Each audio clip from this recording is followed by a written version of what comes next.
Let's go ahead and just get this one out the way, man. So we got the Suns versus the Timberwolves. So we got some good, we got some bad. You know what I'm saying? I appreciate the fight that we showed tonight for sure, 100%. I appreciate the fight. I appreciate not giving up and not just, you know what I'm saying, laying down and, you know what I'm saying? Because I feel like that could have been easy. That would have been the easy thing to do. Just lay down, get dubbed or whatever the case may be. But I appreciate the fight to the last minute, man. I appreciated that. But it was like I said, it was some good, it was some bad. And first thing I want to kick off with is I've been having a lot of discussions, debates back and forth with Suns fans about this specifically in the health of the Suns. I feel like yes, obviously we're depleted, we're healthy. I mean, we're injured. But do I think that am I going to sit up here? Because I feel like to me personally, I feel like that's lazy to just sit up here and just be like, well, we're hurt, so that's the reason why we asked. And I feel like yeah, we hurt, but I still feel like we was still in a downward kind of trending level before like all the injuries started happening. You know what I'm saying? Like before Devin Booker went down, we was still like trending downward. Like we wasn't playing very good basketball. We was still getting, you know what I'm saying, dubbed or had to come back from, you know what I'm saying? So it wasn't like we was playing like 64 win caliber basketball and then all of a sudden we got hurt. You know what I'm saying? But like I said, also, like I said, I feel like it's lazy because it's just like all it does is just lower your expectations what you have for the team. You know what I'm saying? And even though yes, like I don't have the same expectations for like a Damian Lee as I do a Devin Booker, you know what I'm saying? But do I think that the team that we have is serviceable? 100%. And do I, you know what I'm saying? Do I think the coaching that we have, or the coaching staff, do I think it should be serviceable? 100%. Do I think it should be able to at least hold it down and be competitive?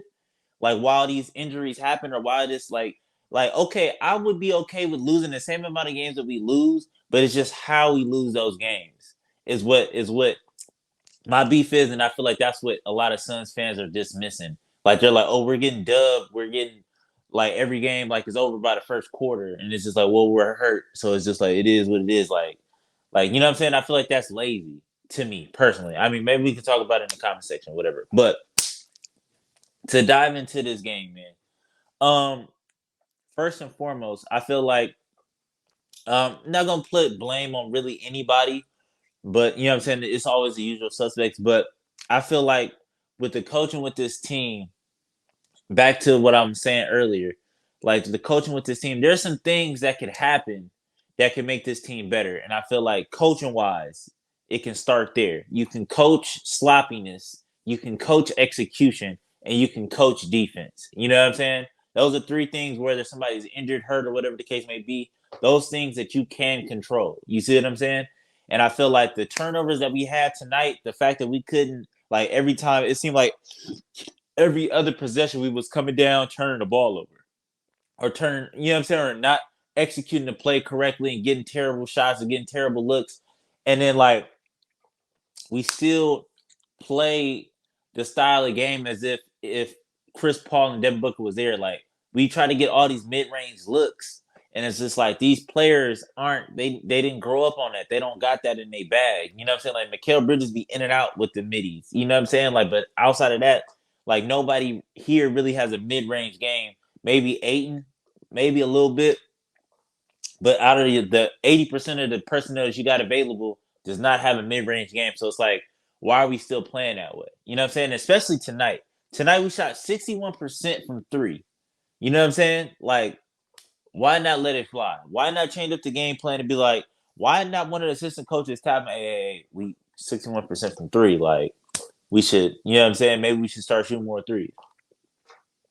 Maybe. I don't know. Maybe I'm crazy. But like I said, those are some things I feel like this all-star break to me personally better be just like a second training camp for real. Just because I feel like we need to tighten up the execution, we need to tighten up the sloppiness, the turnovers and all this feeding the ball into the post. It's just like we just need, you know what I'm saying? Like I just want to see a day or whatever case may be, just people just trying to feed the ball to DA. Just all practice. Just we gonna practice feeding the ball to DA today. Like, you know what I'm saying? So yeah, and this is things that I feel like can start with the coaching first. But like I said, shout out to Damian Lee. He did his thing today.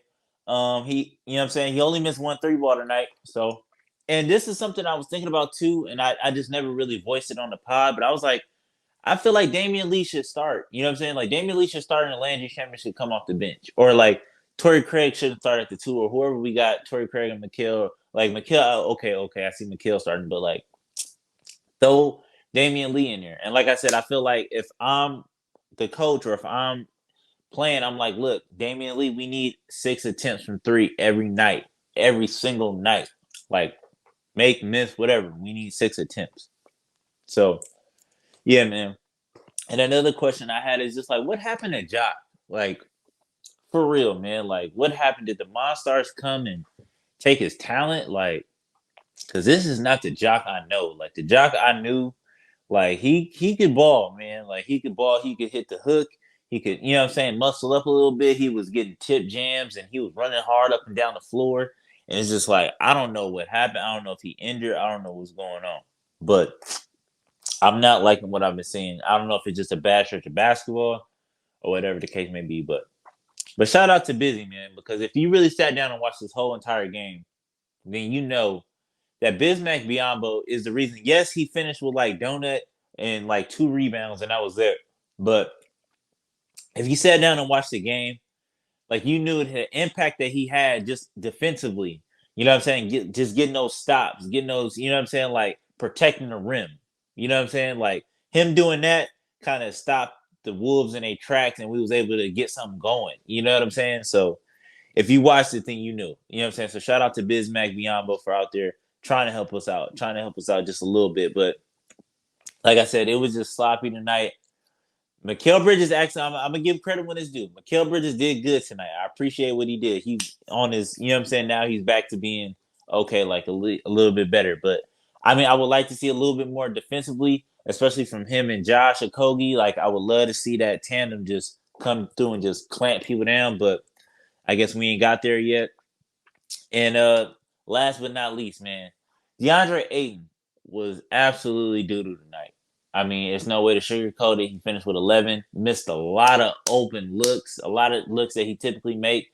I'm gonna chuck it up to because his ankles, because everything was just short front rim. So it's just like he just didn't have enough lift, or maybe he, you know what I'm saying, like he's coming back from that ankle injury. So it's just everything it missed the same exact way. So yeah, so it was just one of those days for him, and then I feel like we should have just rolled it out with Biz just to see what happened. But I see what you tried to do with Aiton, and I'm not necessarily mad at it. But yeah, man, we just sitting here, we just count down the days until Devin Booker come back because apparently everybody in Suns land is like Devin Booker is gonna cure everything. So I do think that Devin Booker does patch up some things for sure.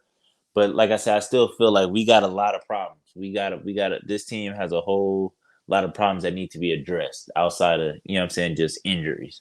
But till next time, man, I'll catch y'all. Peace.